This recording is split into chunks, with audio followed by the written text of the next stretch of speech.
guys, welcome back to the channel. Today I wanted to talk to you about the 8-gang switch panel. That's what it's called, 8-gang switch panel. I wanted to discuss this. I have these panels in the 800 and the 600, and just about almost every build I do on the channel gets these builds, and I'm going to tell you why. We're going to talk about why these panels are so good. I do sell these panels on my website along with all the clutch kits and accessories, www.rngperformance.net. Now, I'm not here to try to sell you one, but I want to talk to you about it and just show you why I like them so much. For instance, we would probably place this one in this region somewhere, and you could put stickers on and put on there like the stereo, rock lights, whip lights, LED lights, fans, whatever you want to. You can put the stickers on there and wire them into that panel. Now, this one wire right here, that will run back over to the fuse box. We'll talk about that in a second. But this would mount in here. It lights up a nice color blue. It has an on-off switch, so you don't have to wire this into your accessory on your key switch. You don't have to run a gazillion wires and worry about using all of your switch holes. This thing simplifies everything. So this here wire comes with an extension, and you would run it up and you would plug it in right here on the control panel. Now, this has 8 places for accessories. 5 amp, that gives you some 5 amp, 10 amp, 20 amp, 30 amp fuses, circuits. And the best thing about this is you run your power and your ground straight from your battery, or in my case, I run it over here and plug it into the winch controller. That is very good power for this here fuse box. This fuse box will do like 1200 watts, so it can control a lot of things. Now what it does is, instead of using relays,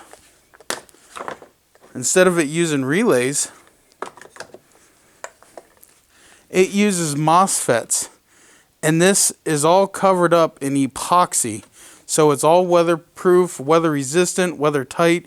You could submerge that in water. Everything is stainless steel, so there's no rust, corrosion that can happen. Now, one thing that I do like to do is put dielectric grease on everything just for extra protection, which is not needed, but that's what we like to do. So you just put your power and your ground from your accessory. So say we're going to run a 42-inch light bar across there. We could run our power wire down and straight into here.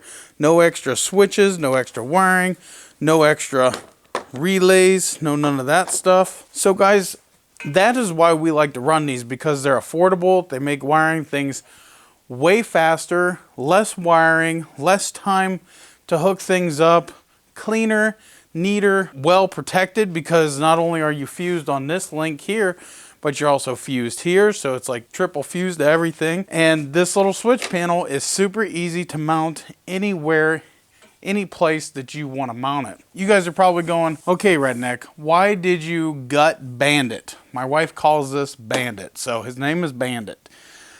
Why did you gut Bandit? Well, we don't need camo, okay? So this is going to get wrapped, everything camo is going to get wrapped in a custom wrap that we have coming. And we'll get into that later, because I have discount codes for you guys. So it'll be in another episode when we go to wrap these. And just in case you guys are wondering how hard it is to take all your plastics off, it's actually very easy. It's just a couple of bolts and like 4 pins, and everything just comes right off. It's take you literally about 3.5 minutes drinking a full beer. Not even kidding, not even joking. It was super easy to get this apart.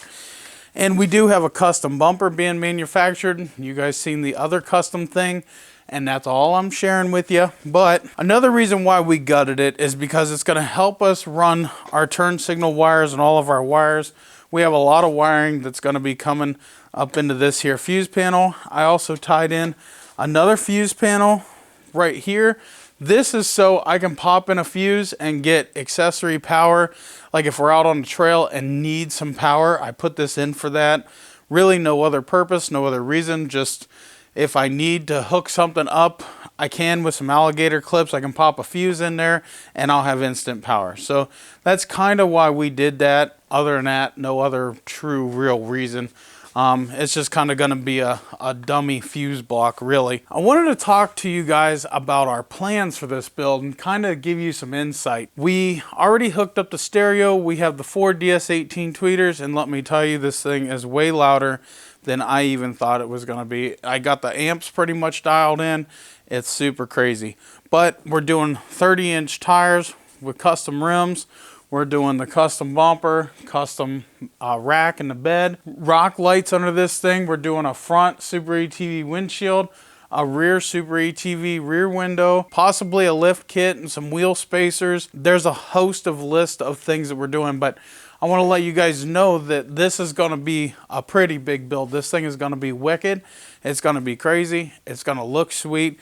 It's going to be the sickest, and yes, I'm saying it, the sickest CFMOTO on the planet. It's going to make my build over here look retarded, even though that's a pretty good build. I kind of like that. There's a couple other Z-Forces out there that I think look pretty good, and actually one of them, two of them, I think looks kind of better than mine, but they all look good, really, in my opinion. I like to see all builds. And guys, I always like to hear your comments down below. I know you guys are interested in seeing the CFMOTO UForce 1000 XL be built to the hilt, and that's what we're going to do. We're going to continue to work through it this winter. We are going to continue to try to work on this buggy here, but this thing is priority. That thing doesn't get views for nothing. So this is priority, and as long as I have parts, we're going to truck away. I do have parts for that. Some parts that I need are here. Guys, do not mind the wire mess. It's going to be crazy, crazy, crazy. We do have to run the power wire for the amps up here into this fuse box. We're going to be running wires for turn signals. I'm just going to be tapping into the factory wiring on the turn signals, which you guys wanted to see a video of. We're going to do a video because I'm going to show you how easy it is. You can buy the factory turn signal switch, the factory relay, and just buy aftermarket lights and tie them into your factory wiring, and it'll all work like it's supposed to from factory without spending factory money. So you'll get the factory switch, the factory relay, it's all plug and play, and then you just add in some lights. Also, I'm thinking about taking apart the headlights and doing some LED stuff to them. I think it'll be pretty easy to do, so we're going to try and do that. And I've got an idea of what I'm going to do. So let me know if you guys think that'll be interesting. But yeah, guys, I want to thank you guys for watching and liking, sharing, subscribing on these videos. Tomorrow we're going to be really kicking butt and running a bunch of wiring and kind of tidying that all up so we can start on other things of this build, because the wiring is what takes up the most time, and I don't want to bore you guys with all the wiring. I did want to show you guys some of it, but not all of it. So I got a friend of mine coming tomorrow, and we're going to run a bunch of wire and get it all hooked up and ready to go. Thank you for stopping in and watching this video, guys. I really appreciate you. Peace out. God bless. We'll see you in the next one.